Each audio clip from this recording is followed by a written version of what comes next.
Now, we sometimes do get caught up in wealth, like, we're chasing the dunya, the next car, the next house. But some of the richest people out there are not always the happiest. But at the same time, we see people who are wealthy and also happy. So, how do you think we can become more content with our rizq? I tell you what, you put your Lord first. That's all. You can earn, you can have the latest of everything, you can be the wealthiest, but if your Lord came first, you will have the bonus of contentment. And if your Lord did not come first, there's no contentment in there. It's as simple as that. When you allow your Maker to discipline you and you fulfill whatever He has obligated you, to fulfill, and you stay away from what He's told you to stay away from, the result is almost instant contentment. You're so happy, and you believe that my Lord is in charge and He is in control. What happens? You're smiling. You're always smiling. That's a hadith. The Prophet ﷺ says, "Ajaban li amri al-mu'min." The affairs of a true believer are amazing. Good happens, he's thankful, humble, and he, it's good for him. Something negative happens, he bears patience, he turns back to the Almighty, it's good for him.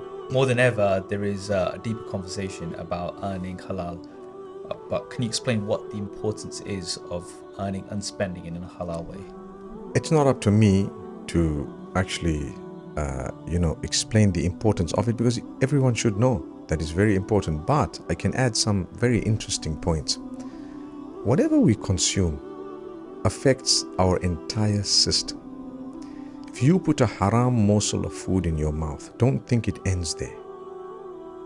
The nutrients that came from it will only be utilized in a manner that probably lead to greater disobedience. How do you expect energy derived from a haram source to be used in salah, to help you think in the right way? So you don't realize why on earth this person is thinking so negative or so way out. Do me a favor, start off by purifying what goes into your mouth, your sustenance. When your sustenance is pure, Allah begins to purify the rest of your system. And that's the reason why in my own small way, I've questioned and seen, so it's like a mini research of my own, where people who are astray and completely, and they don't want to see the light and don't want to hear, a lot of the times they're involved in consumption of something that is haram. So they just don't see the light. They'll argue about something that is completely not even supposed to be argued about in Islam. So when you purify your income, Allah guides you towards the masjid, for example. Allah guides you towards doing the right thing. Allah makes easy for you to dress appropriately. Allah makes it simple for you to actually eat halal and be conscious of haram and so on, because you made a little effort. And that is directly a result of the hadith of the Prophet ﷺ. It's known as Hadith Qudsi, where Allah Almighty says, whoever comes to me a handspan, I come to him a whole foot. You come to me a little bit, I come to you rushing. If you're prepared to make a small change, watch what Allah does.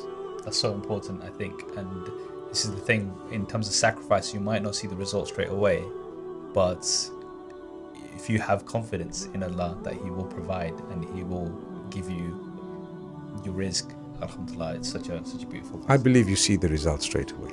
How you see it is you automatically, almost instantly develop the sense of contentment once you've recognized your Maker and you know who He is, and you rely on Him completely and totally, and you believe that He only does good. Even if what's come in my direction looks as negative as it is, it's actually better for you.